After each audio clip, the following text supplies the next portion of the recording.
we have a tendency to block love because we don't believe that we deserve it. We don't believe that we deserve that happiness. And because we're not grateful for the love that we receive, and I'm not just referring to just the love of intimacy or the love of family and friends. I'm talking about the agape, the love that's just it just you just have a love for your neighbor, your best friend. You just have a love for everybody, and we block it so much because one of the things that Antonio wrote in the book is that we're taught to fear happiness. So if we're taught to fear happiness, we're also taught to fear love. And when you reject a love, you reject your own happiness. It's crazy, and we don't even take the time to get to learn how different people love. So when someone loves you, how the only way they know how to love you, you reject that. Somebody's love could be a smile, and if you're like, why do you smile so much, you literally knock that out of them. You literally just like, ew, don't smile. And so they're walking around like, really, this is just who I am, so just just be happy. Just be happy. Reverend Reginald, how are you doing this evening? Tired. T Tiyyed. Tired. You tired for real if you spelling it that way. Tired. Tired. Child. Tired. Tired. Tired. Tired. I tell you one thing. I like being happy for struggle, pain. I like happiness of the opposite. Mm, I like happiness of the opposite. It's, once I tell my once I tell myself that okay, that's gonna happen, this is gonna happen, and that's gonna happen. Don't act like it's not gonna happen. Don't pretend like it ain't gonna happen. What I'm gonna do if it happens, just know that it happened. It's I'm an athlete, so we got to train. We have to train. We have to playing basketball. You got to run. I told my coach, I said, look, man, if I wanted to join a track team, I would have ran track, all the running that we had to do. But that running was needed. Like all the extra running that we had to do, it was needed. At the time, it wasn't pleasurable because at times, guess what? Your happiness ain't pleasurable. You see how they tie in? They taught us when we was young. Hey, man, basketball ain't just basketball. It's life. We got to do stuff that we don't want to do. We got to face stuff that we don't want to face. Like I didn't want to face doing them horses. I didn't want to face doing them suicides. What are horses and suicides? Well, yes. me and my big frame had to run to the free throw line and back, to half court and back, to the other free throw line and back, to the other baseline and back, and we had to do it in 30 seconds. Now I give it to you the first 2 times, but when you got to do it 15 to 20 times and you got to make it, and everybody is saying, "Come on, Reggie, you can do it." Say, "Look, bro, I'm giving you all I got." You understand what I'm saying? I'm giving you all that I can give you. I'm sorry I'm not as fast as you are, but but at the end, when it was game time and you needed that extra burst or that extra when the coach say we need it's the fourth quarter and then that's where all that training come into part.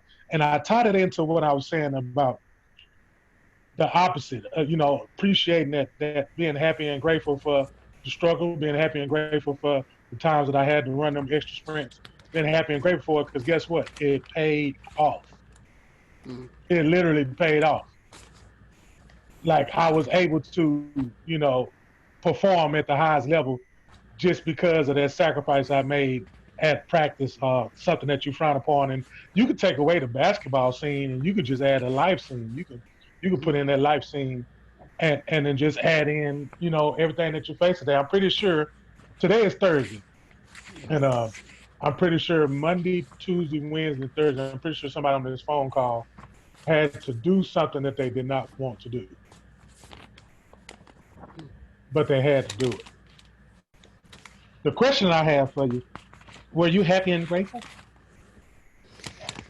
That's a question, Pete. That is a question. Were you happy and grateful that you had to do that? Hmm.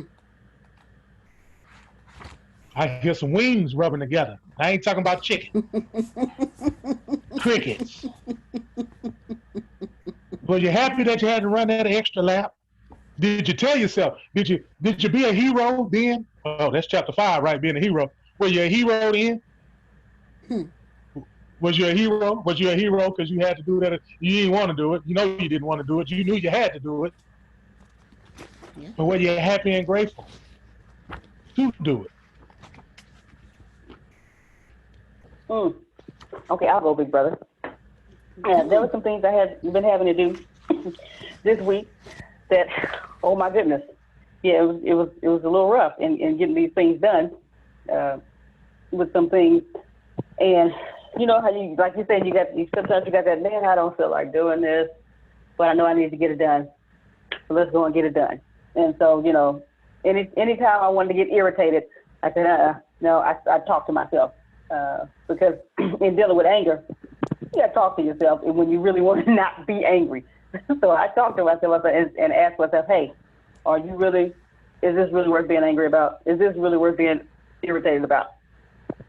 So I talk myself out of it. I may be in it for a moment, but that's all it is. So I've learned because if you continue to stay in it, you're going to continue to get what you're in. So I learned that. And so I tell myself, you better get out of this, because if you don't, you're going to continue to get what you don't want. So that's all I wanted to share. Great, Grace, you just told us that you read the book.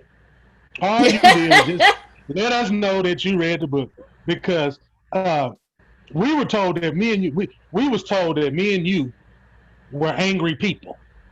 Am I correct? We was told that me, and I want all my angry Yep. people to wave at the phone. Like, come on with it. Thank you. I want to see them big old. I want to see the lines in your palm and everything. You know that you got me.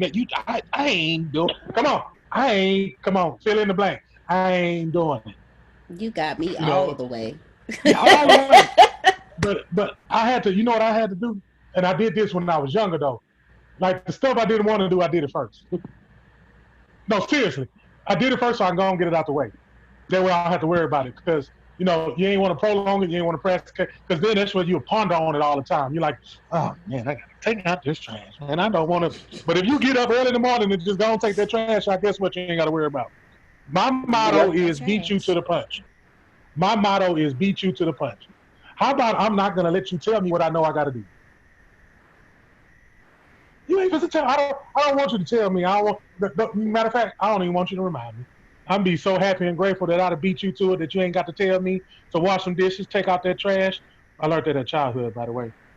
You know, uh, and don't do it looking for a reward. Don't look. Hey, look, Pete, for real. No, this is real talk. Don't look. Don't do it to look for no pat on the back. Because guess what? You ain't gonna get it. You are gonna get another assignment looking for a pat on the back. You are gonna get another task, and the task that you just got, it's gonna be worse than the task that you just had. If you keep looking for a reward, keep looking for that Scooby snack, that little zebra cake, that little nutty buddy, that little cupcake.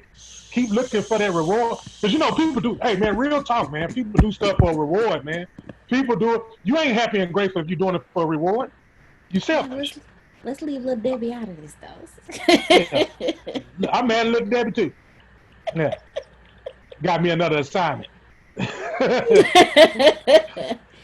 Yeah, but hey, they're being a hero to yourself. You are the Mhm. hero.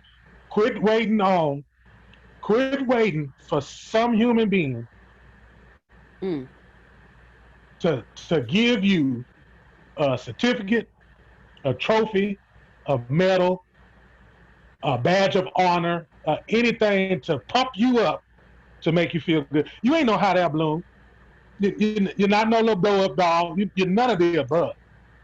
If you tell yourself that first, you wouldn't have to worry about it. It's been a busy week for me. I've been dealing with people all across the United States of America. One thing I heard from a person that I talked to this week, she told me that she is waiting for somebody to treat her like a queen. And I did not. I responded in my head because I was like, "You are. You don't need nobody to tell you queen, because you are." Like, but some people need to be told that. You know what I'm saying? Like somebody needs somebody to text you some happiness. Anybody over there had to get text for some happiness? Like, did you needed somebody to say, "Hey, look, man. I mean, I understand. Look, I understand that it is appreciated to get it, but I'm talking about the ones who's searching for it. Mm, I'll be transparent. I used to be one of those people. I used to be one of those people who couldn't. I used to watch my phone. Like I used to literally sit my phone next to me and stare at it. I mean, I was early 20s. Early 20s. So I had my own place.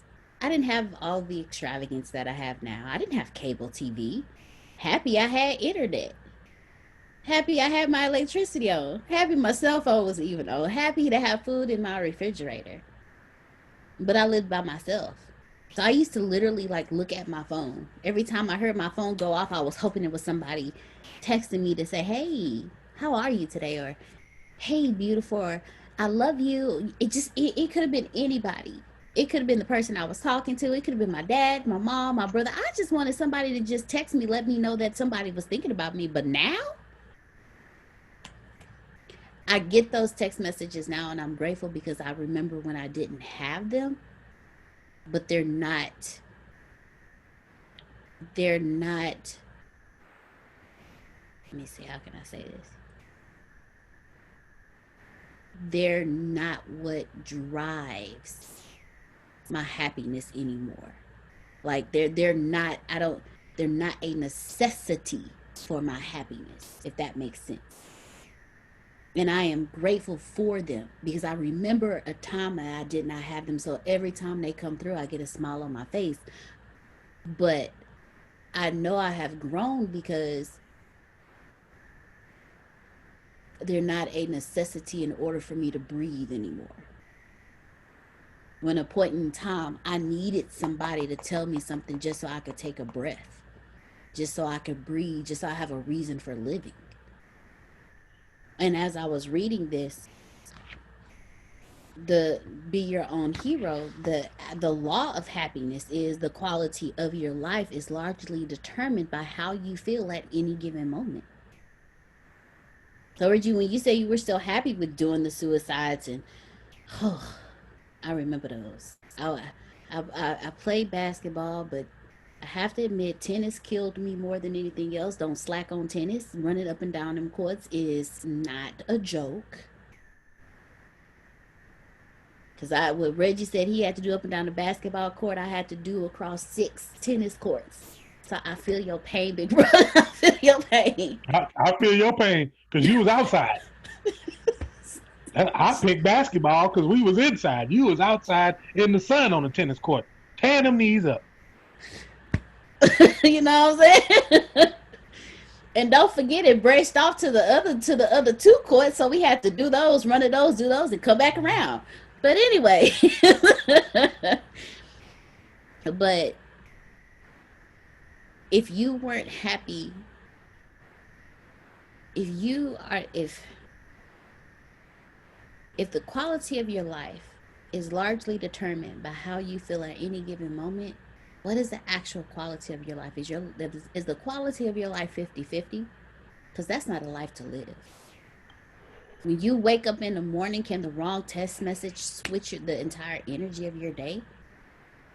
It's at any given moment. At any given moment. So at how how is your life from moment to moment? How is your life from day to day? And it's not easy because as we talked about in the beginning, we were taught how to fear. We were taught to fear happiness.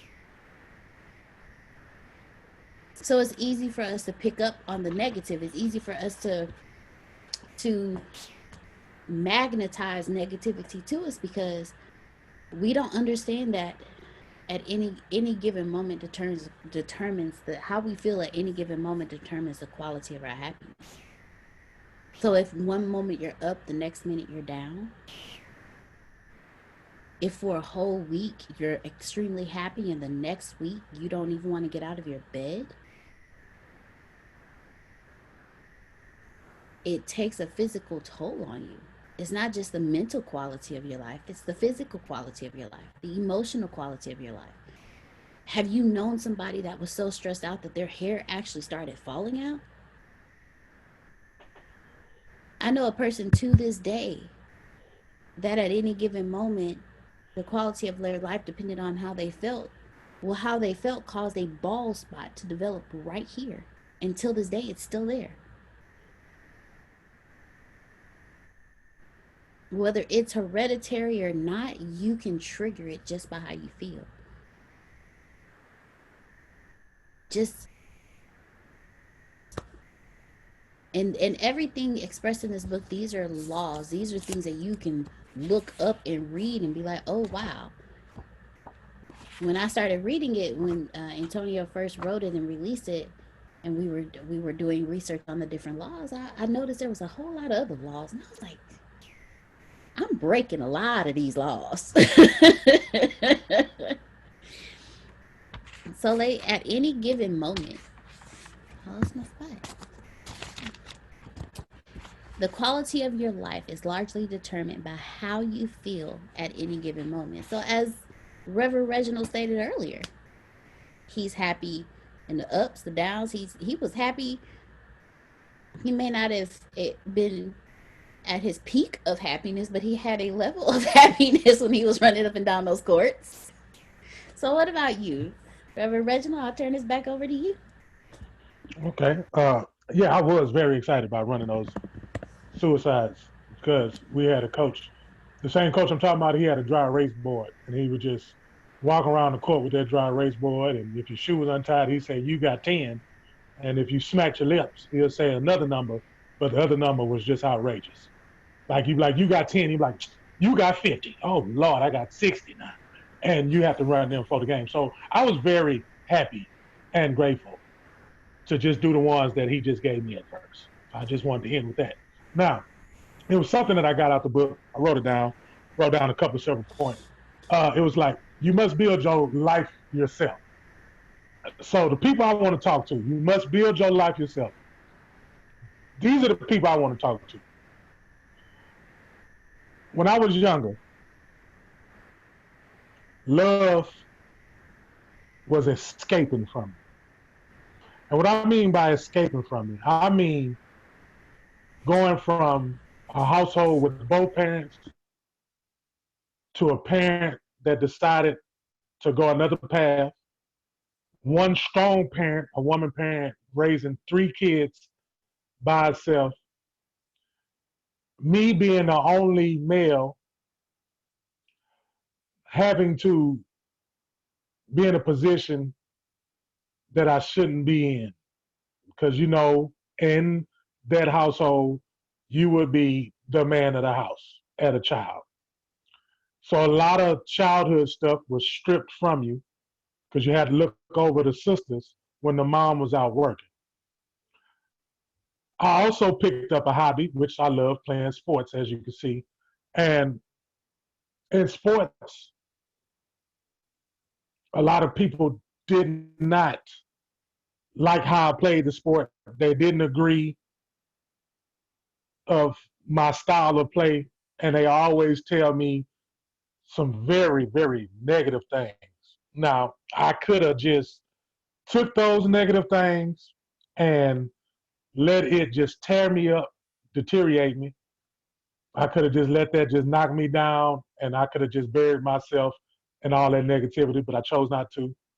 And then on top of that, it was lifestyle, which means that when dad left, we had to go to the projects. And in the projects, it was surrounded by crime. And there was some choices that I made that was not some smart choices, but got myself into some trouble. And then I had some more people tell me you really ain't gonna be nothing. So building your own life yourself, I could have, I could have just folded under pressure.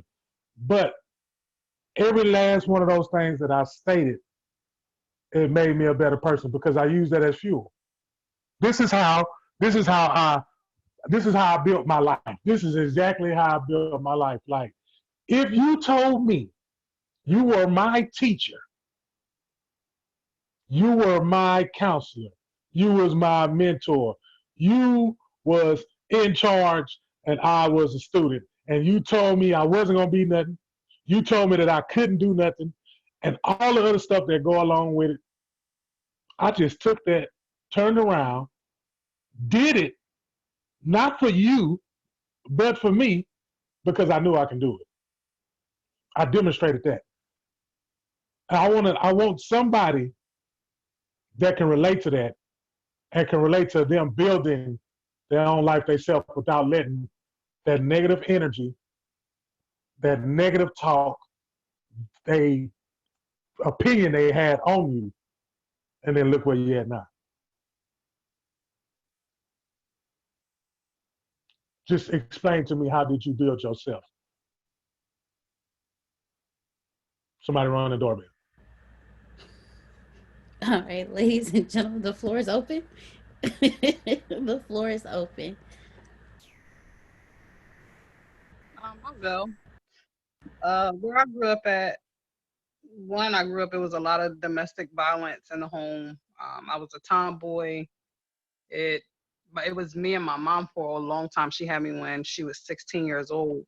And us growing up in a rough neighborhood, I was always around the boys. I always ran with the boys. I just could never get along with the girls for some reason. So I was a whole tomboy, always learned the ways from them.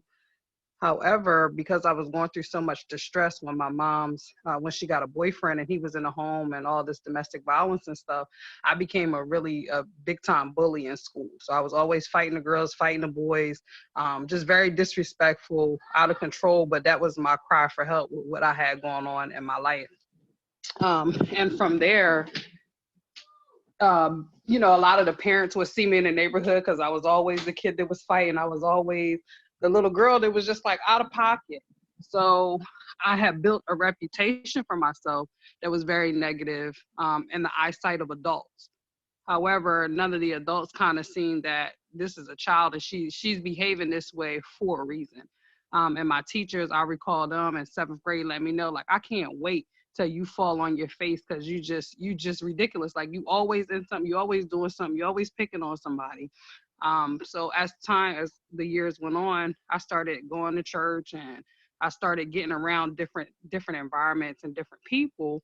And my mind started to shift just based off spirituality. And I was able to get some enlightenment. And from there, I noticed the more I started changing and I was trying to change, the people that I grew up around will always hold me to what I used to be. And even now that all these years later, I am the first one out of, I believe, my whole development that has a master's degree. I'm the first homeowner out of all my friends. Like, I'm the first entrepreneur that did more than one business spell. And I'm one of the kindest, most outgoing people that all of these people have. And even then, still, sometimes people bring up everything that was from my past. And the important part about that is that with being a therapist and being a life coach, I'm able to use my past experiences to help people who are just like me. So I had to get myself out of that lifestyle because I was really all I had with the help of God. I realized it wasn't nobody else that was going to help me. And it was like being in environments like going to college and failing out at first. I would hear them say different things that was different from what my experience was. Like, basically, no one's coming to save you. Running into individuals that would say, yeah, you talking all this God stuff, but you're not putting in no work and you still failing. And it was like being intertwining with those types of people had to make me like get a mirror and self-reflect. And that's how I built myself up and all the way out. Wow. Thank you so much, Miss Kira, for sharing. Thank you for your transparency. Reverend Reginald? No, everybody else, somebody going to share too. I feel it in my chest. I feel it in my chest. I know some more people out there. We ain't gonna steal the show, sis. We gonna let them tell us, how did they build their life?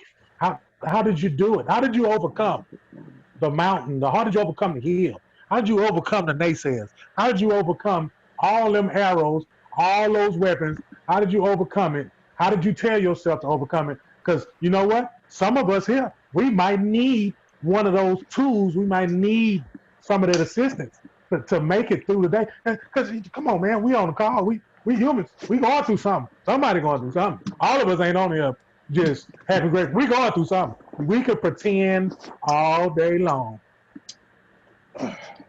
We can I just tell close you, CNN right now. Get them. Go ahead. Mr. yeah, Maurice, the floor is yours. yes, man, you speaking into my video, man, brother. You know, that's and just Kiera, I can relate to the story. You know, I have to go back to where, in my childhood, they say that, in order to heal the trauma, you have to go back to where it began and go right to the beginning of it. You got to get to the root, and that's the only way to overcome it and to beat it. And for me, my trauma was neglect. It wasn't necessarily beatings because I didn't get beatings. I was the oldest and only grandson and the oldest grandmama's boy, so that wasn't happening. And I had a grandmother that she just didn't play around. She was a no nonsense, no type. She didn't take. She was from the South, um, and she did things. Her household was the place. Everybody in the community knew her. She was the rock, like a big mama in the community. Um, she wasn't. She was fearless. She had no. I remember one time that she raised six boys. So let me just say that anyone she raised six all boys, and so she wasn't weak by a long shot. And so kind of being raised by her, and coming from the South, they um, we kept the tradition of being close, living close together. So my grandmother lived next door, and my parents lived right next door to us. So we lived close by each other, and um, so my parents having she was so rough that her youngest son, he's doing, three strikes bid now. He probably got about another year. He's done all his life. He's been doing that. So he's on his way out soon at some point. But, I remember him coming home one day, running home, and I heard all I could hear was him running up the steps. He ran in the house, got his baseball bat, and by the time she came out to the door, it was somebody that one of his friends, and they was just in the house together not long ago. Something happened, whatever it was, but she was the type that she said, look, she took one of them had a hatchet and the other one had a bat. She went out there and called them by their legal name, Cletus, I forget his name, who it was, and give me that hatchet, and took the bat from my uncle and made them go fisticuff. If y'all got that energy, y'all gonna solve this now. Get this off your chest because y'all gonna be friends tomorrow. That was the way she was, And so the long story short of it was the trauma for me was more of the the dealing with being a child of alcoholic parents, and that in itself is neglect, and that in itself is a form of abuse.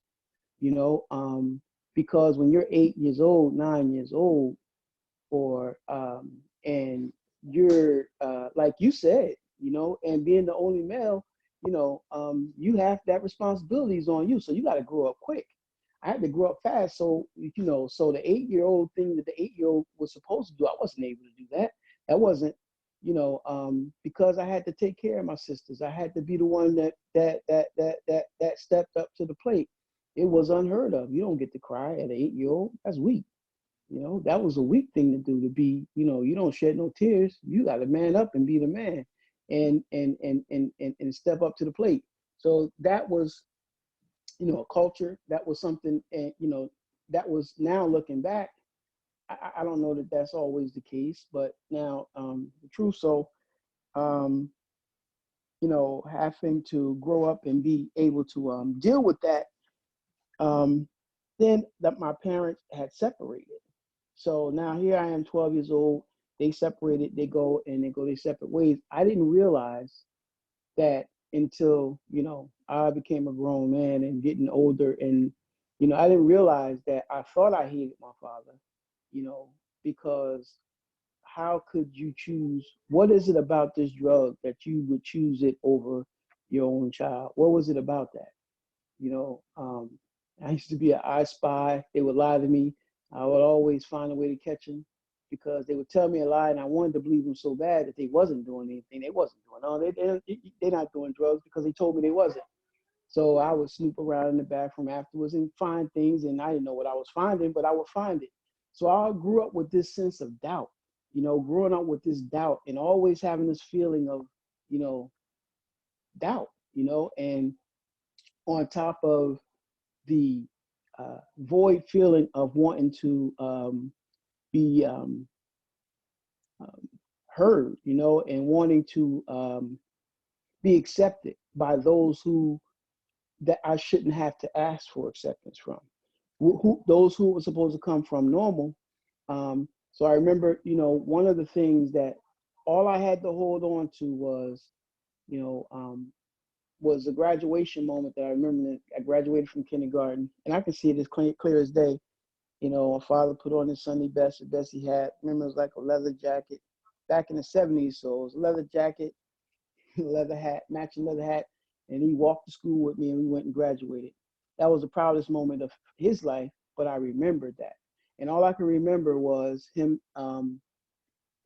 bragging to Pancho and all his boys and all his friends and bragging about how smart I was because I graduated from kindergarten.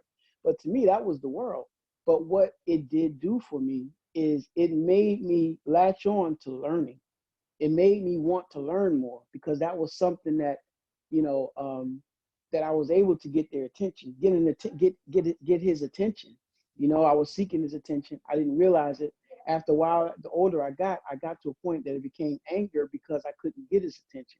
So as he grew deeper into his addiction, or they grew deeper into their addiction, you know, the the neglect got worse, and it got worse to a point where it was not, we was fending for ourselves, and I just, it became, you know, a fact and hardened that I had to be the one to be in charge and take care of my younger sisters. I had two sisters, that was younger. So it just became the norm. And that was, you know, the fact for me. That was my life that I had to take. So after they separated, I didn't realize that at that point that I needed counseling. I needed to deal with the trauma of having to take on adult things and take care of grown people at the age of 8 or 9 years old. They would come in, and this is the story apart why they used to bootleg and sell liquor, so there was positive moments and, negative moments. I had to learn how to count because remember, I'm seeking their attention. I'm seeking anything that would give me their attention. So anything I could do of good that they would give me an attaboy, I would do that. So when they would fall asleep at night, somebody would knock on the door, I would make the exchange. So obviously I had to learn how to count. So I had to have my math right, and they would pay me and give me a couple bucks for in the morning, and so I in turn would go to school and buy candy, buy it for 10 cents, sell it for a quarter at lunchtime. That was my first business, entrepreneur experience. I would sell candy for 25 cents. And, um, then, when they separated, I in anger, I thought, well, they would fight though. That was the other part. So the other trauma was the abuse, the domestic abuse that was going on. So I had grew uh, couldn't sleep at night because in one of the things, but in all of this tragedy, in all this darkness, there was good because I learned, you know, how to be able to count. I learned the spirit of entrepreneur. I tapped into that spirit of. So my point really in anything that's dark, that seems to be dark, or anything that seems to be bad, there's always a glimmer of light. There is good. There is good in it. It's something good. In it. And those were that part of it. And then I think what was happening, and I learned after about 12 years old, I got into, and then I thought that I hated my father for all the things that he was doing, but in essence, I found myself doing the same thing and repeating it because I didn't get help for it. I didn't do the work for it. So because the work wasn't there and the trauma wasn't dealt with and it wasn't met head on, that's the repeating of it. And the pattern repeats itself until the work happens. It's going to repeat itself until I was able to take a inventory and self inventory of myself, and all the way down to I did everything he did. I became him. I became him in this so-called hate. So it's when you say be careful of what you hate, you become what you hate, and that was a fact all the way to following him to Philly. He took on another family, and he moved to Philadelphia, and um, even following him to Philadelphia to the point that I thought that, okay, if this is what you want, let me bring this to you. I even brought him drugs at one point, thinking that, hey, is this what you want? In my desire to be near. And this is why I know that it's very important for, boys to have the presence of his father, man. And, despite what they say or what is said, and I'm speaking from experience, our young boys need their father and need, if they can't have their father, the presence, even if it's on whatever level you can give them something, they need that. They need the connection with their father, and to some extent. And I didn't learn none of that until as I, really started working on myself and, being honest and just looking at it head on, the ugliness of it. So I even had to battle addiction, because I had to go through it, because I'm like, what is it about this that he likes so much that he would give it up for his own son, for his own child? And not only just me, but he had two other children. And, so I got a chance to, and, talk to my uncles, and I still do to this day. I find them in that know the history, because I don't want a stone unturned. So I ask questions, what was going on around my birth, man? What was their life? What was their relationship like? What it was, so, what was things, because I have to know about myself in order to kind of, overcome that. And so the overcoming part of it for me was that I learned and know for certainty. It's not a belief. It's not a guess. It's a knowing for me. And it's knowing for certainty that there's nothing that I can't do, and nothing that I can't accomplish, and nothing that I can't overcome. So when someone tells me, no, or you can't do that, or something that, that really is, that's like a secret, a silent heat-seeking missile. It's almost like I don't even know what to call it, but it's like it's a trigger, that just sets something off that says, you know, thanks, because now it's almost like I have to prove, to myself, and I don't really know what that is just yet. As I get older, maybe if I'll find out what exactly that is. But that's what's been driving me to help me to overcome. And I left out a few pieces of it and left out some bits and pieces that that I thought of it. But for the most part, those things that may appear to be dark, um, and maybe appear to be of bad, it just reminds me that, that part of that chapter in the scripture, that all things are good for those, work for the good for those who love the Lord, and that's what I see that as. And there's no such thing as bad. There's no such thing as anything bad. It's like scientists, everything is used for something, even if it's what not to do. There's a lesson in it, and there's something good in every single thing that we go through, and everything, we're sum total of all our past experiences.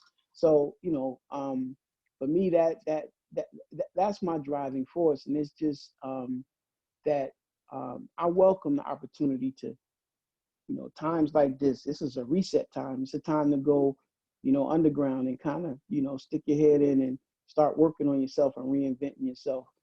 So that's the beauty of being able to accept that, being able to have went through those hardships and make it possible for, for me to say, okay, if I'm going through something, and there's a time where you have to set back, get a, regroup. It's game time, in a sense. I had to go through, I've been through jail, I've been through, some tough times, well, I ain't gonna say tough times, but been through some Rikers Island, upstate New York, Allentown, youth facilities, detention, time after time, several, go ahead, you can use that. Couple, more than one occasion, every time with the intention of, what am I doing here? And I wanting to get it right. But those things was just, character builders. So for me, there's, even with all of that, I don't think I can find in the circle that I travel in, nobody that has the amount of the background that I have when it comes to what the status quo or what society would say is a blemish. I know for, when I'm sitting around the board table in a board meeting, and sitting around the table of, I count it as a joy and as a blessing because I know, of where it is and, where it is that I come from, and where it is that if I was the status quo, what to say, ain't supposed to happen. There's no way that's supposed to happen. There's no way that a person with 8 felonies can have a license in 3 states working on 4. There's no way that a person with 8 felonies could be on the board of directors of a national association. There's no way a person with 8 felonies could have, be a local board founding president of a local board that means so much to the underserved community, and those are all titles and things that really don't mean much, a hill of beans really when it comes to, that. But what I think though is, for a long time, I used to feel shame because of that. And I used to hide that part of myself because I traveled in those circles and I really wasn't, but, so I think for me, that is, that's not, no, from now on, I refuse to hold that back and hide that. And for those that can't accept it and see it for what it is, it's okay. That's not my issue. What you think about me is not my business, so none of my business. And I just think that because, if you don't use it, you lose it, the law of use. And I really think that there's something in it for those that maybe have 1 or 2 that don't think, 1 or 2 bumps in the road that may not feel that they can make it or may not feel that they can do something. And when I hear that, it's like, man, you just only if you really knew, so but that's what I have. And there's more, but I think I don't want to, hog the time. But yeah, that's what that's what I was sparked to share in that. Thanks for letting me share that. Thank you, Maurice. Thank you so much for sharing with us. We are grateful. Thank you, Kiara, for your transparency. Thank you, Maurice, for your transparency. Reverend Reginald? Okay, well, we're just gonna keep on going down the list here. Put on the notes. Y'all hear that? There's notes. That's what that is right there. You hear all that? There's notes right there. Uh, Oh, Next, I well, put train your mind to what you want. Yeah, you put your hand back up there. um, Train your mind to what you want. Train your mind. This is what I want. This is what I want next. I want 3 people, 3 people to tell me, train your mind to what you want. How did you train your mind to what you want? I want to know. I want to know. Reginald, Paul wants to know. How hmm. did you train your mind? 3 people. That's all. 3. All right, There Miss go one. Kiara. There go one.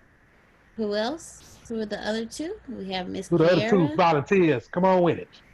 Don't be shy. All right, we're gonna start voluntoling. Okay, Grace. Oh, So we have this- Kiera. We have Grace. Who else we have? we need a male. We need a male. We got two people. We know they run the world, but we need one male. I had to throw that in Sorry, there. my bad. I forgot my mic was unmuted. All Yeah, you right. got a little too excited. You got too excited. You ain't supposed to get that excited. Just normal excited. Okay. So in this order, we have Kiera, we have Grace, Mr. Maurice. I saw you unmute your mic, so guess what? You are number 3.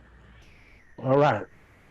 so so Kiera, you're first, and after Kiera, we have Grace. After Grace, we have Mr. Maurice. The floor is yours, Miss Kiera. I feel like early on in my life, my mindset was just off the grace of God because I definitely should have been a nutcase. I don't like when people play around with the word crazy because I really feel like I've lived through experiences that will make a person crazy. So I'm grateful for that. But in this particular point in my life, I just came from like I guess we would call it one of those valleys. But I'm going into a different place, and it has all come from what was going on in my mind. And the way that I have trained my mind is definitely through a massive amount of prayer, meditating, and not talking so much as starting to listen, allowing a lot of the things that are different than what I'm experiencing or what I know, like letting it sink in. One of the things I do every single day when I wake up is I work out all the things that I'm grateful for.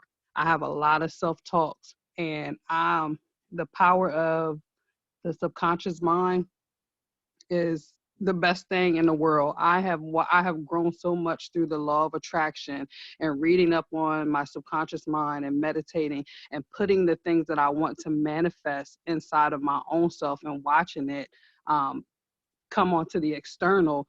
It is blowing my mind beyond measure. Like everything I have been putting there is coming to fruition, and I'm able to manifest now to the point where I start fooling with other stuff. Like, let me see if this for real, am I tripping, or well, do I got a gift or what? But manifesting, definitely training my thoughts through the law of attraction and meditating is the best advice I would give to any person out there who is struggling with disbelief, self-doubt. And it is a process where you have to take your time with it and you have to keep at it. But once you get to the threshold of that thing and it becomes a part of you, it's so easy to shift your attitude. It's so easy when the door shuts to just believe another one is coming and not even feel any of the negative emotions that are attached to things any longer, because your mind is so steadfast on where it needs to go in those moments.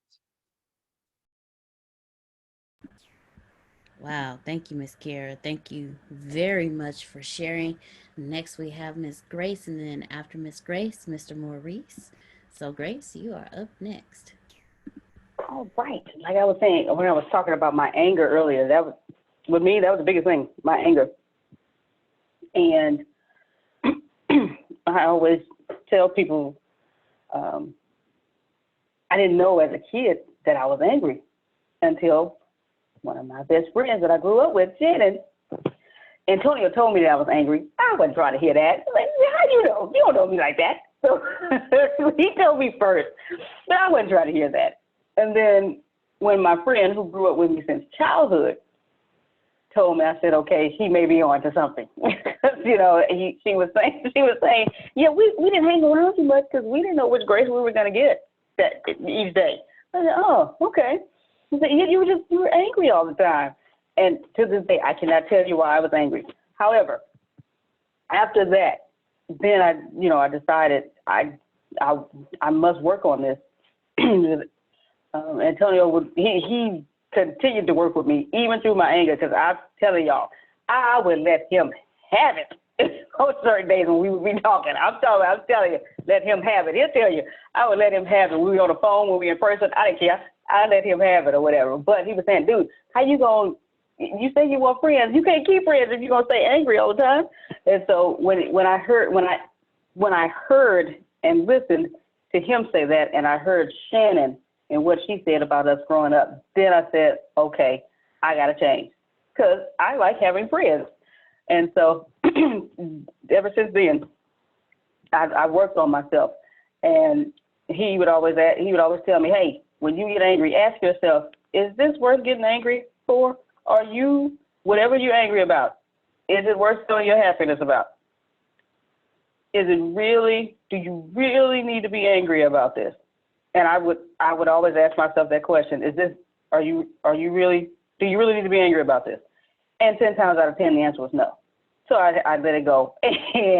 And to this day, I talk to myself. If I feel myself getting angry, I go into talk mode. Hey, okay, we don't need to be angry. You need to get up out of this, because if you continue to be angry, you're not going to get what it is that you really want. You're going to push yourself further and further away from what it is that you really want. You're taking steps back.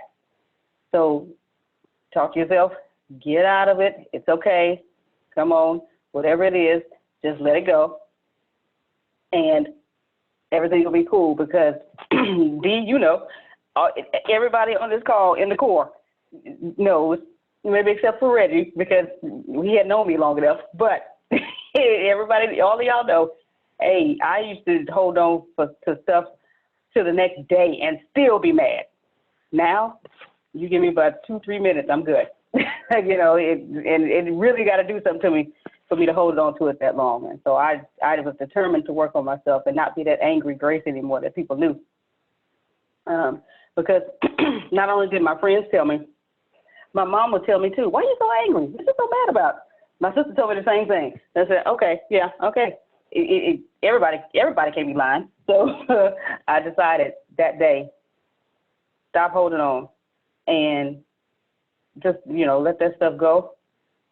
And it has helped tremendously. So I thank my core for staying with me and sticking it out with me, and not saying, you know what, we just can't. Thanks to Antonio for sticking it out with me too, and working with me through it all. So that's what I had to share. Thank you very much, Miss Gracie May.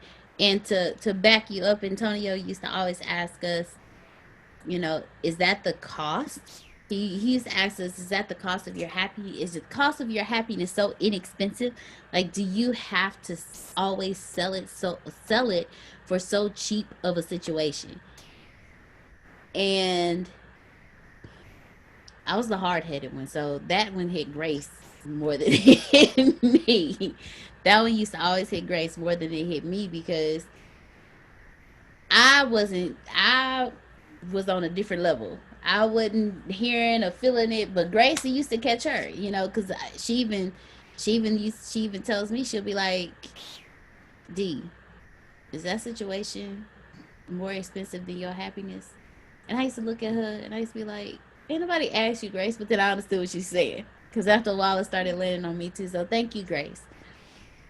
Thank you so much for your transparency. And now we move over to Mr. Maurice Muhammad. You are up next. Yeah. So I would say for how I would train myself. What was the question again? You said train yourself to what? To what was it again? to Train train yourself, train your mind to what you want. train your mind to what you want. Mm-hmm. So um, anger for me was that too, but then I was told that anger is a secondary emotion, and then once I was told that, I kind of um, thought about that, and it helped me to kind of be able to shake it in a way when every time I thought about it, when I was find myself going there, then I did, and then brutally being honest with myself and being comfortable to be able, to be comfortable with myself enough to be uncomfortable, to dwell in the uncomfortable space. So really, being able to be uncomfortable with facing my reality of who, the things that I may not like about myself. And it takes 21 days to break old habits and make new ones. So anything, that I want to change, I know that it's going to be a process. Them first few days, it might be uncomfortable. It's going to be uncomfortable. And then the moment self-doubt or something comes up that I'm, wrestling with, then I'm going to need to find something to replace it with. And I'm going to use the example of overcoming drug addiction as an example of it. And what would happen is they say, it takes 7 minutes for the urge to come and go away. So if you can withstand those 7 minutes, then you can withstand overcoming that part of the addiction. So in other words, you can come up, so you got 7 minutes when the urge comes, because there was a time when I wasn't able to do that on myself. So I made a prayer and I would pray. So it was through prayer.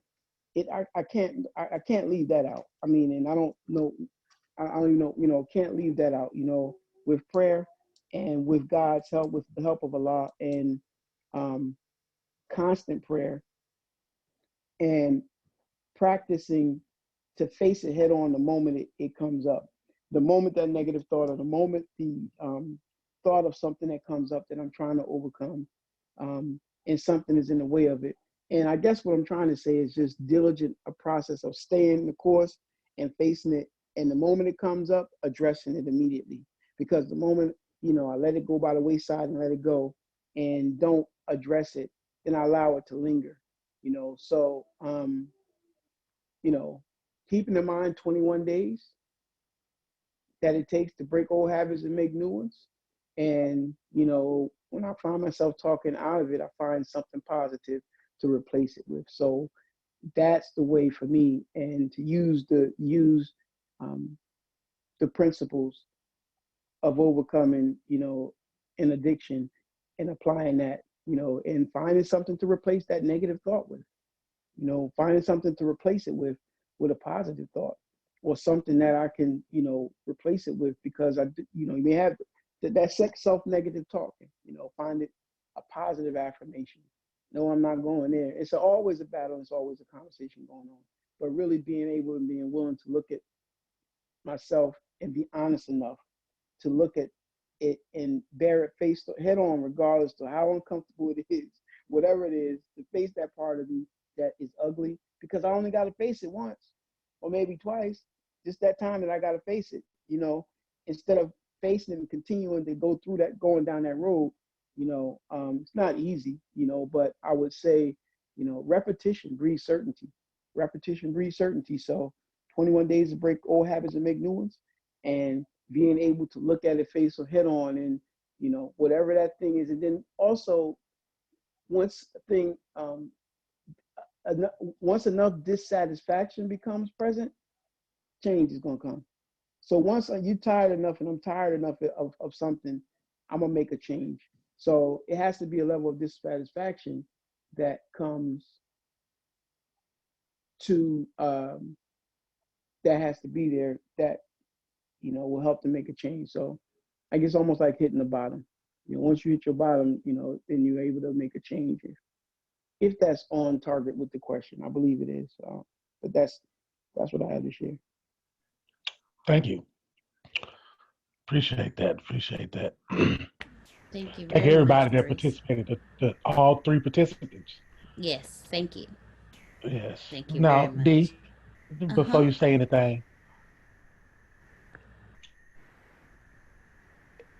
I was talking with Grace this week, and this week it's been I'm supposed to do something that I it's gonna take a lot out of me to do. First and foremost, I'm gonna tie it into the book, because I'm looking at the stuff that I got wrote down, and the only person that knows about anything about me is my sister Grace. I go over there to the office, I sit down, and there's my true friend. Seriously, like, I tell her everything. I don't talk to people. Now, these calls that we have on these Thursdays, I love these calls. I can be me. We can talk about things. But when we ask questions, I really be looking for answers. I'm a very strong male, very alpha. That's why I chose to be under Antonio. To have two alpha males, me and Antonio are so in tune that he'll tell us something the day after I spoke to Grace about the same thing he told us. And Grace is my witness. That's how I know I'm where I'm supposed to be. Now, I said that to say I got on the paper and say, how can you change your surroundings? I changed my surroundings by doing these phone calls. And it's an integrity leadership class. And I'm doing something today that I normally wouldn't do for the simple fact that, look, I had two best friends this week. Like while I was on this call, I had another, and when I say best friends, I'm talking about from the age of, one was from the age of 14 and the other one's from the age of 19. And I don't know why, I'm not even gonna say that. This week was the week that both friends decided that they wanted to end the friendship. I'm sitting on the screen and I'm sitting and I do my Facebook, I do my YouTube page about don't judge a book by its cover, change your surroundings, let it go. And I tell you something about teaching. Boy, when you teach, you better be ready to go through what you teach. Because those two friends of mine from the 14 and 19, I'm 39 now, those are a lot of years. For them to say the stuff that they said, and I know they want to get a reaction out of them. Oh, they want to get a reaction out of them. They want me to go all the way left, go in, or they want me to get into a little back and forth match, right? But we're talking about happiness and grateful, right? We're talking about happiness and grateful. I'm talking about when I was in Bay Area recovery, and I went to a church and they prophesied it over me, told me I got to get rid of 5 friends. Now, behold, I turned around and I told myself, well, you ain't got nothing but 6 friends left. So get rid of 5, you know. I knew it was going to be somebody that I was close to. And again, this week alone, love you, Morpheus. I always wanted to say that. I'm sorry. I always wanted to say that. It was perfect timing. It was. No, but seriously, that took a lot out of me because I knew it was coming. You can see it coming from a mouth. Like, really, we celebrated the 15 months of me being sober, right? And I mean, hey, from the age of 14, I was doing drugs. I was kicking it. College student, kicking it. You know, the parties was lit. I was lit. And 15 months of just nothing entered. And I'm seeing stuff like I'm seeing it. Like before it even happened, it's slow motion. To know this was coming, to try to take the happiness away. How you gonna try to take the happiness away that I knew it was gonna, you know what I'm saying? Like I saw you move already. You know, and they say, how can you change your surroundings? Well, how about I'm so in tune? Why? Because I decided, you know what? Let me go to this ATS business route, a route that some of the people in my surroundings, like, Richard, what are you doing? That ain't you, bro. You're supposed to be out here with us, sandwich bagging it up. You know what I'm saying? But you want to go, you want to go write a book. You want to go, you want to be a life recovery coach. You want to go help some people. Now come out here and come out here and get your instruments out and come out here and play with us. No, I'm gonna do something different. I've been doing that my whole entire time. I'm gonna do something different. I know it's a better outcome because I don't like the outcome of that one. You gave me a little taste of that, and I ain't ready for it. I ain't ready for no Rocker Island, the Thousand Island. I ain't ready about. I don't want none of that. I didn't like Galveston County, so I really wasn't ready for none of that other stuff. And I'm saying, like, the next thing was like I'm talking about changing the atmosphere. This is an atmosphere change for me. This is I am around millionaires. Y'all are millionaires. I'm around millionaires. I'm around business-minded people. I'm around people with and then when we had these conversations on these Thursdays, and I hear the struggle, the pain, what I went through, and I'm like, I'm home, Jack. These are my friends right here. These the people that you wanted me to be around, and you put me around these people at this time. That's what I'm grateful for. I'm grateful to be on here. I'm grateful that I'm able to talk the way that I'm talking now to some people I ain't never seen before.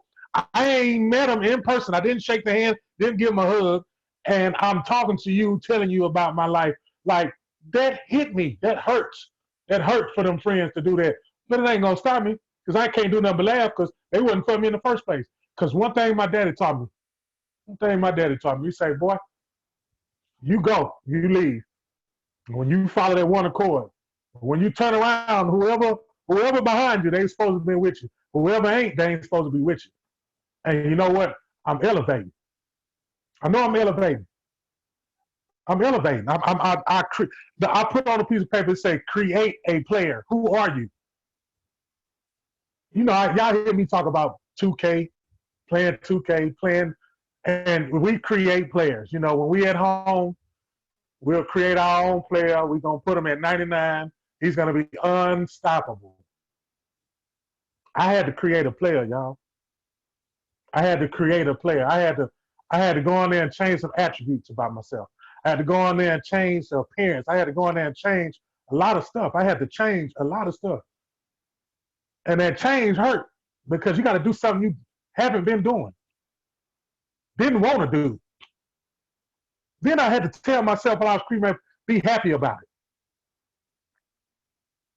it. And then when you start being happy about it, you prepare yourself to worry about the stuff that's, because when you change your mind, when you turn the other way, it's called repent. When you turn around and you change and you face it and you like, you are not going to get me no more negativity. You can't do nothing to me because I know you're there.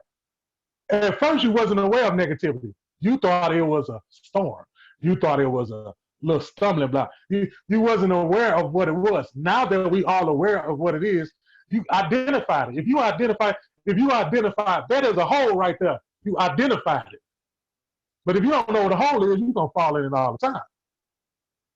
So I said something earlier in the conversation. I said, look, man, how about I appreciate all the hardship? Like, Antonio told me, nobody never told me this. Antonio told me I was up there with God, and I told God, you know what, God? Forget that good life you gave me. I want something totally different. I want something totally hard, and that's what I want. And I laughed because I'm like, but he's right though. Like, if it's not a challenge, I don't want to do it. If I don't have to, if you don't give me something to do, I'm out of there, man. And now I got something to do. Like, okay, so-called friends, you can call me what you want, a hypocrite or whatever. I'm gonna stick with this, and you never did this, but the other person did. But every time I noticed something, every time they went through something, who did they call? Who did they reach out to?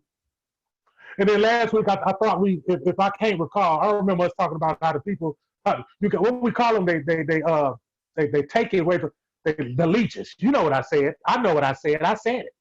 I said it. They're the happiness leeches. They just try to come and stuff. You know what? You're gonna try to come and try to take all. You can't take it. It's not yours to have. You want it bad. That's why. You want it so bad. You want this happiness that I got so bad that nothing is bothering me. You want it so bad that you'll go at any cost to get it or to take it away. By saying that, I laughed at that, man. It's funny to me. But when I was younger in my 20s, that wouldn't have been funny. I would have been, hey, I'm not gonna lie, I would have been bent out of shape. I would have been bent up all out of shape. I would have been at their doorstep. I'm gonna keep it 100 with you. I would have been at their doorstep. Now say that in my face. Say it in my face. You ain't got enough of whatever it takes to say it in my face. You'd rather do that. That means that you was out to hurt me from the get-go. That your whole plan was there to try to hurt me from the get-go. Your whole plan was to put a cloud around my whole success. I can't let you do it. Neither can y'all. Neither can you afford to let somebody take that happiness around you. Neither can you afford to let somebody uncreate what you created. You cannot allow it. It's going to happen. Negative is going to, you can call it up. Ain't no such thing as negativity. Look, whatever it is, it's an opposite to it. Real talk. Whatever it is, it's the opposite to it. There's no one-sided coin. There's no one-sided pillar. If you got a dresser drawer, you got to go on the inside of it. It's another side to it. You got to identify it, is what I'm saying. When you create your player, you got to identify your attributes, what you're good at. And then don't only identify what you're good at, identify what you're not good at. You have to identify what you're not good at. Then once you know it, you work on it. That's how you create your player. I'm not good at accepting people talking about me, so guess what I got to work on? Letting them talk about me. So when they talk about me, guess how I'm prepared for it? I can do nothing but what I'm doing right now. Now talk about it. I love my universe so much that I say thank you for the universe, thank you for the people that you put me around. I have a platform to do what I'm doing right now. Do you know how healthy this is for me? Instead of me holding it in, and then I get off the phone and I continue to go on with this phone call like everything cool, and then when I get off the phone call, I'm gonna be beat up on the inside. But I had the opportunity to get my happiness right now by looking at the phone call period. Because somebody's gonna get in. I'm not gonna talk this whole entire time. Somebody's gonna jump in and say, something, and you know what I'm gonna do? I'm gonna reach out and I'm gonna grab that. And I'm gonna hold on to that, and I'm gonna take that, and I'm gonna put that on the inside of it. You get what I'm saying? Like I'm gonna put that. That's a workout. That's another muscle. That's another sprinkle that I'm gonna put in, and I'm gonna hold it to me. I'm gonna hold it to my heart. This is transforming. Like I'm being transformed, and I'm looking at it. A transformer can't look at himself transformed, but I'm looking at myself transformed. He just transformed, but I'm looking at myself transformed. Every phone call, like the stuff that's being said, I don't premeditate this stuff. It's said, and then I know if I say it, I know if I open my mouth, I got to be tested on it. How many of you on this phone call know that? How many on this phone call know that when you say something to help the next person, or you say something to give influence, or you say something to give happiness, you're going to be tested on that. Then when you be tested on it, you got to understand when you get tested on it, when you feel it, when you have to share it. I was not gonna hold this in. My flesh wanted to. My flesh wanted me to hold this in. I said, no, I'm gonna release this to this universe, and I'm gonna watch all that's gonna come with it. And whatever the universe throw back at me, I'm gonna grab it. I'm gonna put it back on the inside because that's healing. That's healing. This is healing. When we say, "Hey, tell us about how you must build your life." When I listen to Mitch, when I listen to him, when I listen to a lot of people, it's just like, "Are you saying what I was?" I don't even have to say nothing. I don't have to say nothing. That's why we do this, because that's why it's healing. That's why it's hard for some of. Ooh, Lord. That's why it's hard for some of us to say something, because we don't want to be healed. That's why we don't say it. We don't want to be healed. I remember when I took this class the first time, this was supposed to be beat you up. We're supposed to beat you up. We're supposed to beat you. You know what? Today, the belt has come off. We don't want to be healed. We want to keep that pain. We want to keep that scar. Matter of fact, we want to walk around and show people, I got stabbed. I got shot. Look at this gunshot. Show them what I went through. Show them what I went through. But you don't want to tell nobody how you got through it. I don't want to. I don't want to see. I don't want to see the gunshot. I want to see how you heal from the gunshot. What did you do to heal from the gunshot? How did you change from getting shot? Because you're still alive. How did you change? Well, matter of fact, could you tell me the lifestyle that you was in? I'm pretty much sure, because it might have been asked, but hey, and then, you know what? Even if you was innocent or non-innocent, how did you survive from that? I need to know. Leadership. Leadership. We must heal this land. We pray for it, don't we? Healing, don't we? We want that. And then when he gives us the opportunity, we can't heal, because guess what? When you open your mouth and you look, because look, it's not about dry reading the chapters. It's not about dry getting on the phone call. It's not about dry answering the questions. It's not about that. Throw that away. Throw that all away. Get that out your mind. Man, it's healing in this place. It's healing in this place. People turning around in this place. Why do you think this was created? Was it created? Somebody had the thought, but with the thought, look at the growth. Then look at the people. Look at the people that joined together. Did any one of us know that we was going to be here today? Did any one of us know that we were going to have 8 felonies and be in a position that we was going to be in? Did anybody know that? Did anybody know that you had to go to the penitentiary that many times to know that you still ahead? Did you know that? Did you know that you had to be a 2-time felon with 2 degrees and you still have a chance? You still are the chance? Matter of fact, I wanted to use you. I didn't want to use the guy that talked about you. I didn't want to use the person that talked about you. I don't want to use the system that told you wasn't nothing gonna be nothing but what you is. And I didn't want to use that. I wanted the person that endured that. And then I'm gonna put them in a group together. Come on now. I'm gonna put them in a group together.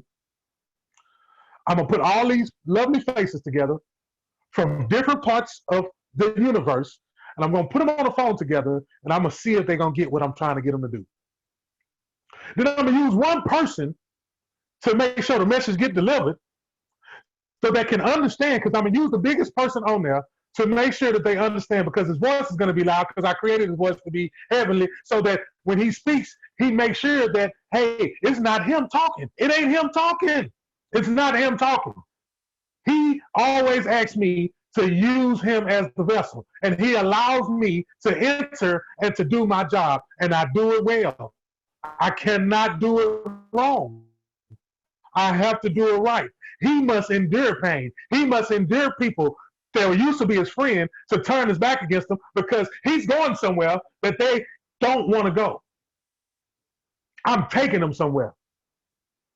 I'm bringing him somewhere. I brought him out of it. He know he out of it. He ain't there no more. He free. Everybody on this phone call free. All I hear is freedom every time somebody speaks. Every time I join any meeting with ATS, all I hear is free people. I love hearing that. Whole life I just heard slavery my whole life. Just do this and that's it. Tonyo tell me, Tonyo say, that boy don't like no rules, he do whatever he want to do. That boy don't like no structure, he does whatever he want to do, and I don't say one word to him. And all that does is just makes me want to do more. Every time he gives me more freedom, I just want to do more. But like, I call him, I even call him. Say, bro, hey, you got something? Hello? Can I, I'm like a little kid, can I play? Can I join in? Can I? He say, all I want you to do is this right here. Then when he said, I'm like, dog, stay out my head, man. Could you stay out my head, please? He'll laugh, and we go on our business, you know. He knew what he was doing with this leadership class. He picked the 2 people. He knew how it was going to go. He knew what was going to happen. I can't help it, y'all. I can't. Sometimes I try to get on this phone call and don't say nothing. Reverend Reginald, you got anything to say? Don't do it, D. How you not gonna say nothing? Don't do it, D. Don't do it. I ain't ready to talk yet. And then next thing you know, somebody touched my little soul, touched my soul, and then just, Lord, I love you more. Love you more. Just, hey, I thank y'all, man, for real. For real. I'm able to do this. This is something that I was weak at, man. Wouldn't tell nobody my weakness. Tell nobody what's wrong with me. I got it. I was brought up that way. Got this. Don't worry about it. I overcome it. I did. But, ooh, you talking about some lonely nights, man? Trying to play it off? I've been on there trying to play it off before. Just playing it off. I'm good. No, you ain't. Stop lying. I'm straight. I'm straight. I'm good. You need anything? Nah, I'm good. I'm good. I'm straight. Crying. I'm talking about your heart crying. I'm talking about your ribs crying, your kidneys crying, your liver crying. I'm talking about just you just out of there. You, whew, I know I'm changing. Everything I watch on TV, I'm crying.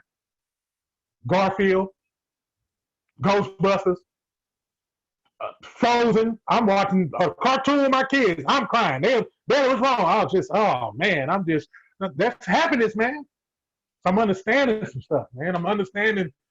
Couldn't nobody teach me this. But when you create your own player, and when you tell yourself, like I listen to everybody say, they tell themselves, like I tell themselves, and I tell themselves, I just, whoo, you know what? I'm not gonna tell myself. I'm just gonna do it. You can't try to pick up a cup. You can't try to pick up a phone. You can't try to do nothing. You could just do it. Try to pick up your, by everybody right now, try to pick up your phone or try to pick up your, just try to pick up a laptop. Just try to pick it up. Try to take the glasses off, B. Try to take them off. That's impossible. You can't try to take the glasses off. You can only take them off. I mean, that's what I had to do to them for real though. Like, and when I've been doing it, that's how I noticed. Like, okay, I tell myself that I'm happy, but then I get a phone call, or text message, and have to listen to somebody not happy with me. Well, I know why you're not happy with me because I'm happy with myself. You're not happy with me because I'm happy with myself. Now, if I was unhappy, then you'd be happy with me. You get what I'm saying? Like, come on now, come on. Somebody out there know what I'm talking about, man. Somebody out there know what I'm talking about. Somebody got a friend right now. They did the same thing today, yesterday. Yeah, it's in the book. 4, 5, and 6. Sure is. Tell them, Grace, we read. Everybody reads. We read this book. That's it. I'm muting. I am muting. Heal me. Heal me. Integrity leadership class. They say confess in front of your friends, right? Well, if God dog it, I'm confessing. Heal me. Who else created a player this week? Hmm? Who else created a player? Somebody created a player. That's right. That's it. I ain't saying that. Don't call me. I ain't saying nothing. That's it.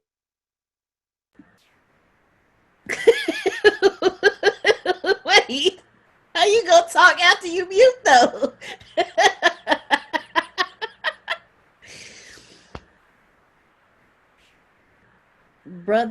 Big brother Reverend Reginald, thank you. Thank you for your transparency. I'm crying on the inside, man. Straight up. I mess around and you just see a tear. I haven't felt this good in a long time, man.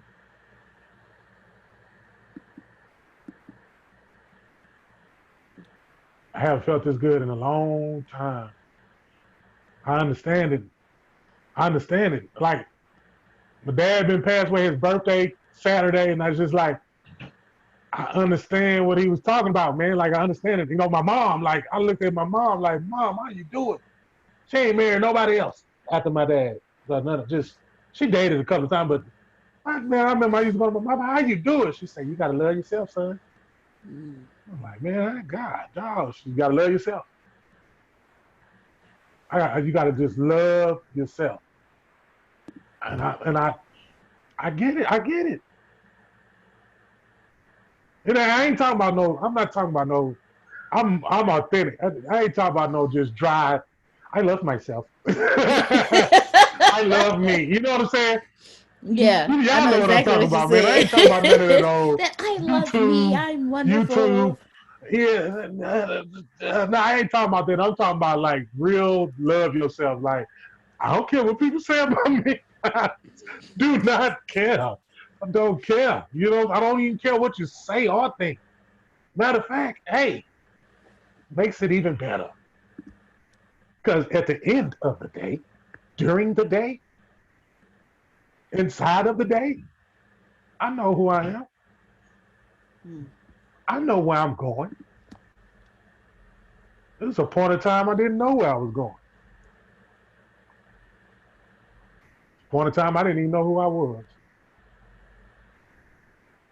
But when you create your player, when you become a hero, I didn't even know I was doing the laws that I'm reading upon now. Like, I was doing the laws that I'm reading on now. And then when I read them, like, that's what I was doing the whole entire time. That's why the book that I read, catch me 2 years ago, I wouldn't have read that book. Look at me. Look at me. I wouldn't have read that book, man. I would have looked at that book. All right, I'm going to read it. I actually read it. You know when you look, hey, real talk. You know you pick the book up. All right, I'm gonna read chapter 5. Mess around, read the whole book. You couldn't stop reading. Lock the kids in the room, duct tape the door, and read the whole book. Shut up, be quiet. Because it made sense. You know what I'm saying? Like, for real, it hit you. Y'all know what I'm talking about, man. I told you I was gonna stop, D. I told you I was gonna stop. You don't have to stop. But I'm Diddy. I can't stop. Can't stop. Can't stop, won't stop. That's right. You can't see my shoulders because my camera won't, the way my camera's set up. Take that. Man. Man. I gotta laugh. Hey, I gotta laugh this stuff off. So I used to just build it up and get angry. I had basketball to release anger, though.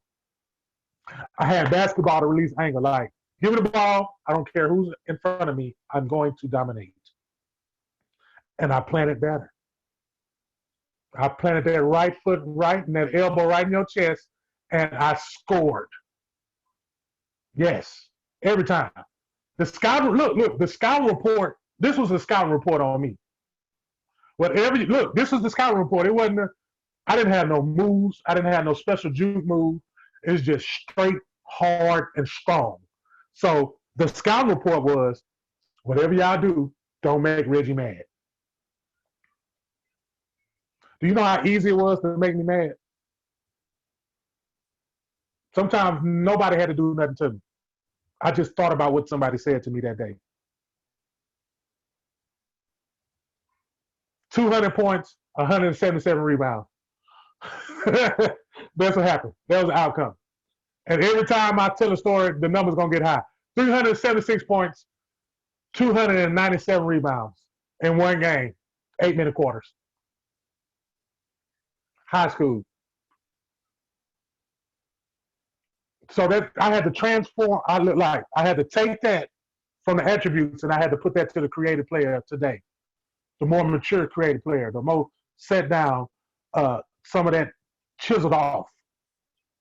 Couldn't hold on to that stuff. I did a Facebook in one of the chapters of my book. Let it go. Can't hold on to that stuff. I can't hold on to them two people that want to let me go. I can't hold on to that.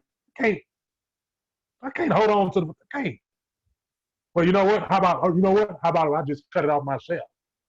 Universe said, you know what? I do you one better. That's what the universe. That's my universe. So I do you one better. I'm gonna get rid of everything that you don't need.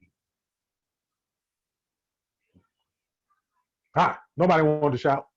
It ain't Friday yet, Gray. Nobody wants to shout. I'm gonna get rid of everything y'all need.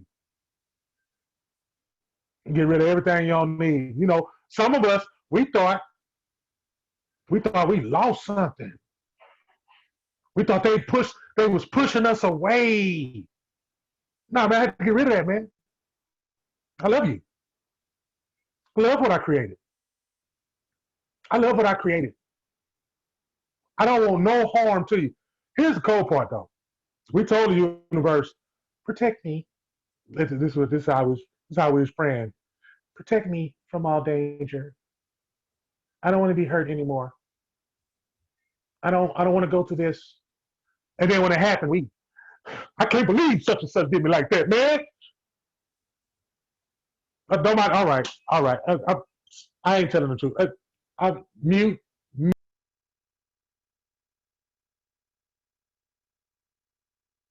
Reverend, wait a minute. It didn't happen to nobody else. You got me on here. Can you get? It didn't happen to nobody. Nobody else had. Okay, somebody got something to say. How about you get out my house? How about you get out my house? Get up and out my house. You have to be careful what you ask the universe for. because the universe will answer your questions. And you be sitting here like, what just happened to my life? Well, you asked. Yeah. Why You did you do that asked like that? for, like you said, you asked universe protect me from this and this and that and that. They remove whole people from your life. Whole people. That you was attached to.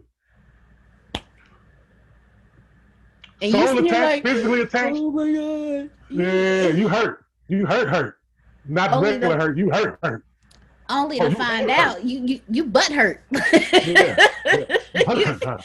like you feel like you like life is going to end, only to find out once you love yourself, once you It ain't even come. gonna matter. It's not even gonna matter. Ah, y'all can have it then, man. Go ahead on. Y'all can have it. You some haters anyway. Look, look. Kiara said I asked God to reveal my enemies, and I started losing friends. Come on now. Footstools. Just step on their back. Like I always I tell Grace, fry bacon on your back. Step on their back, Grace. I I I lost every friend that I ever had. Every last one of them gone. I don't hear from them. No happy, but gone. Like gone. And when it first happened, I was devastated, Reggie, because these are friends for like over a decade. 14. You 14. you got two. 14. We looking at 2 decades. We looking at We talking about like when we was all. eating paste. When we was eating paste together. you know, you know. You know what I'm talking about? Yeah, Yes, eating I know paste. exactly what you're talking about. The ones that the ride or dies, or the two looking at 2 decades, the ones that you did all your dirt with, all of them just gone. And you sit here and you be like, it's crazy because once you actually, like your mother said, love yourself. Once it hurts, their absence hurts, the leaving hurts, the separation hurts, but when you actually love yourself enough to live life, you actually start seeing that it don't hurt so bad, because you start realizing I couldn't have you where I'm at now. I couldn't have you on this level because I would have never made it here if I'd kept you. I wouldn't have gotten to this point in my life if you would have still been here. And if it was meant for you to travel with me, we would have been on this journey together. The separation hurts because it's when you develop that type of bond, when they attach to you, and Antonio talked about this. He talked about this in one of his I think it was Easter Saturday, the Easter Saturday service. He talked about, are you an attachment? And I forgot what the other one was because I was too busy stuck on attachment. I was like, dang, am I an attachment? Because when something's attached to you, when you separate, it hurts. It takes a little bit of you with it, and you take a little bit of it with you. So, an attachment or an assignment? Attachment Thank hard you. time. Yeah. Are you an attachment or an assignment? And I realized that if everybody really thinks about it, the attachments hurt, but you find a way to substitute that attachment. But the assignments teach you.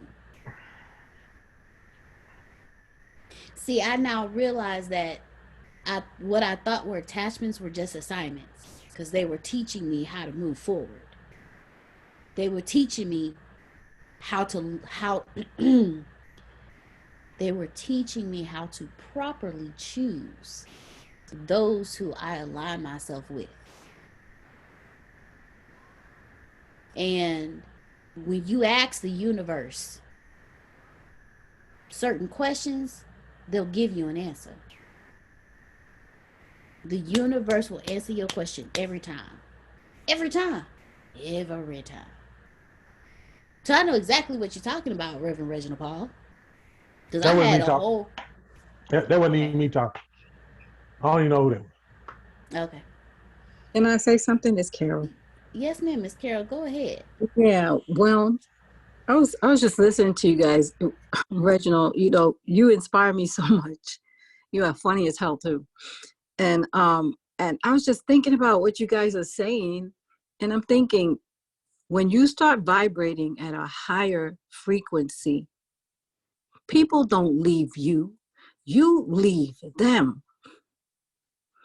So they vibrate away from you.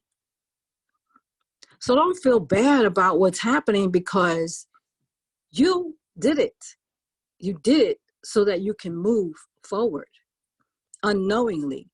But that was the result of your higher vibration, Reggie.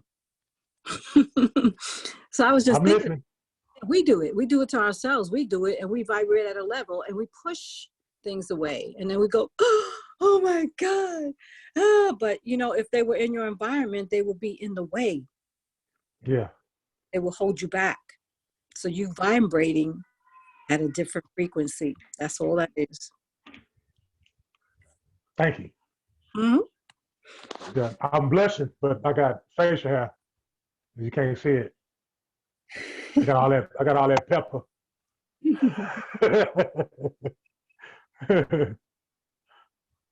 I appreciate you guys so much. You have no idea. Appreciate you. Thank you, Miss Carol, because I'm You're sure welcome. I guarantee you, Reginald wasn't the only one who needed to hear that. I guarantee you. So thank you. Wow. But honestly, Reginald, thank you. Thank you for your transparency. Thank you for sharing with us. Because, like you said, we are here to learn as well. I promise you, I don't come on here. Oh, we gonna teach this and we gonna teach that and nah. I I be hoping you talk so I can listen. Because I learned too, just like Miss Carol just said. They don't leave us, we leave them. Because at the level, at our vibration, they can't be here with us. That's the hardest thing. That is, but you get to a point where you're like, you know what, Reverend Reginald, thank you, thank you Thank for y'all. not suffer. Thank you for not suffering alone. Yeah. I just couldn't hold it. I couldn't. I almost did. It was like, no, don't do that. How you gonna get on there and go all across the nation and talk about letting go and help a good friend? Hearing all the good stuff that people say too. You know, like, hey, no, nobody suffers alone. Well, I don't have to just be He-Man all the time. I'll just cry on your shoulder, get some of that water on your shoulder. If they one of them good, one of when they live right there. One of them. You gotta get one of them. Hey man, that's cleansing though. People don't understand. That's why they tell you not to do it because they don't want you to cleanse yourself. They want you to hold all that stuff in. You about ready to pop, blow up. One little thing mess you up. It's over with. Better be 1999. 1999. You done lost it at the cash register because the lady told you it was 1999 and it was 1999. You mad? Yeah, man. You speak truth. You speak truth. Yeah. It's just experience, not experience. Experience. Yeah. Ain't that one of the credits the credit tax experience? Yes, it I don't know why I thought about that. I don't know. Don't judge me. is. I was thinking about the three tax. What is that? The experience. Anyway, Experience, don't mind me. Experian, TransUnion, Yeah, and is one more. Equifax. That, Equifax.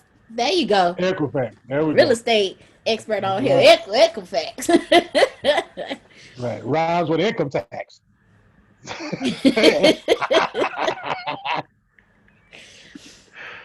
Oh man, I need this though. I need this straight up. It was building up. Grace, you know it was building up. I was about ready to jump out your car, jump over the fence. Hey up, man. They were trying to get me. See, they were trying to get me. You knew it too. That's why I had to. You know what? I'm gonna just tell everybody. You just tell everybody. Then maybe the next thing. Thank you, Miss Cal. I can just tell you that now. I don't know. I don't know what kind of connection that is, Miss Cal, but you know just as well as I know.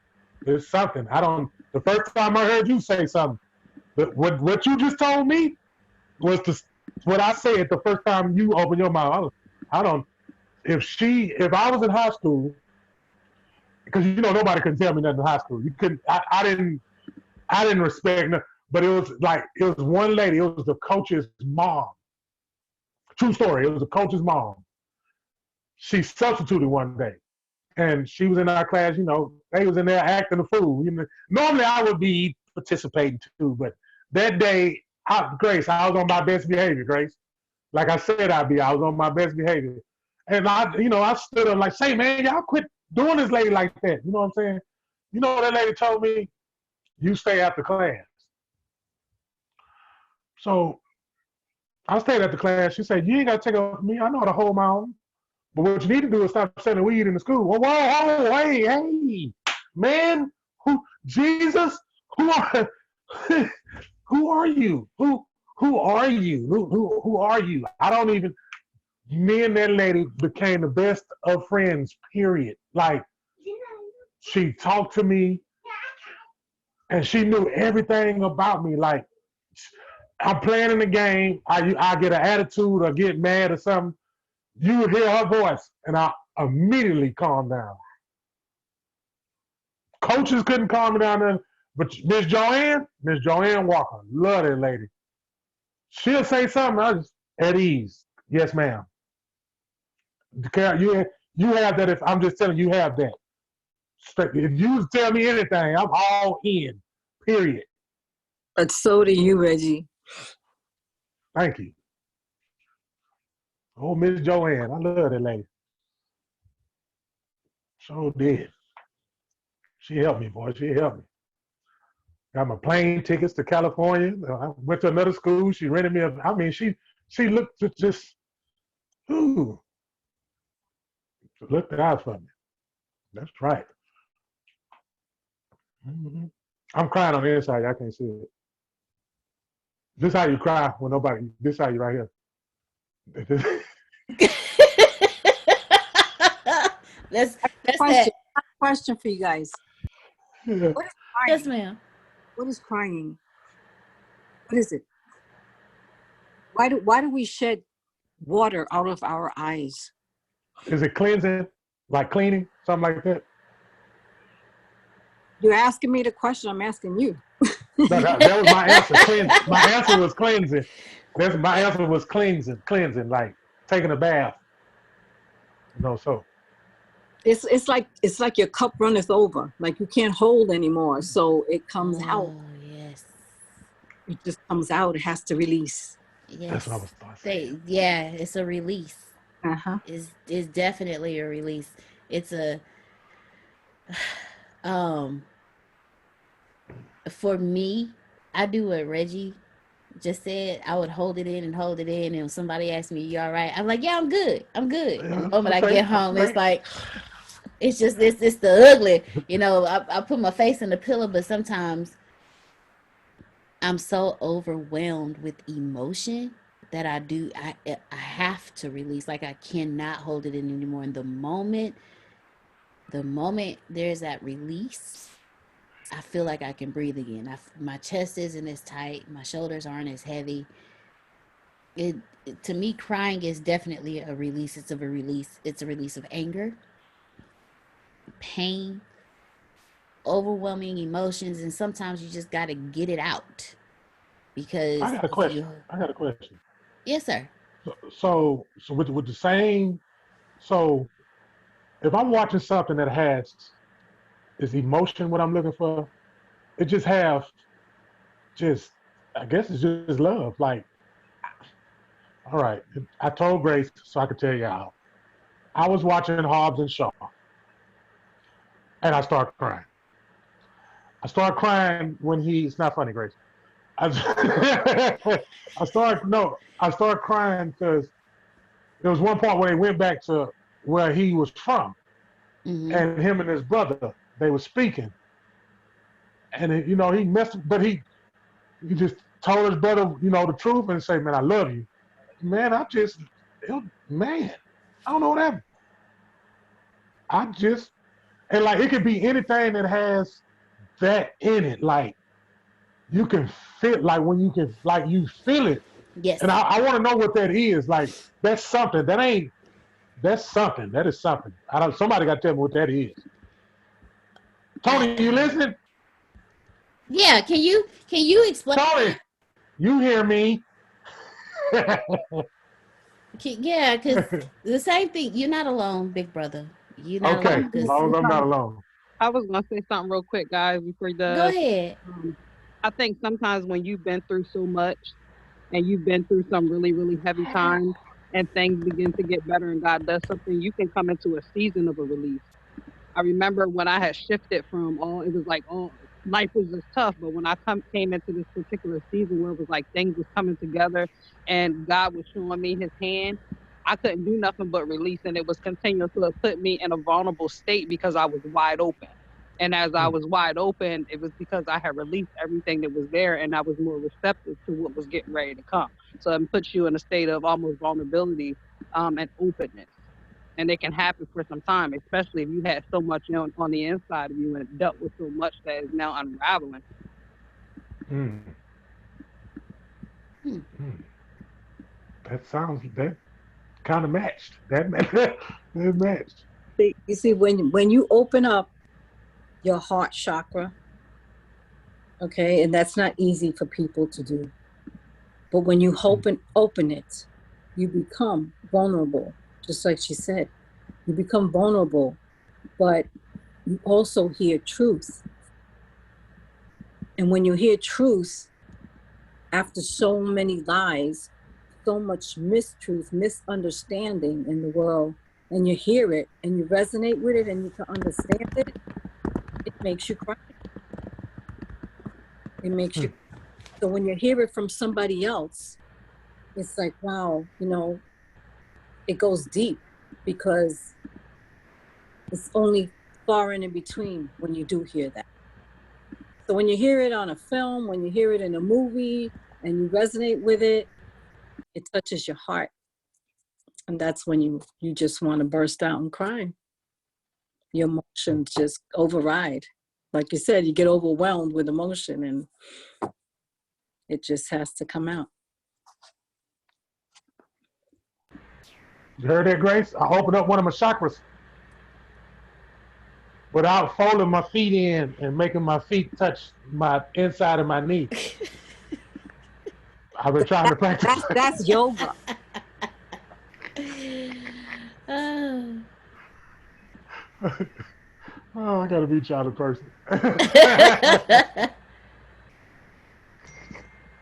oh, oh man. All right.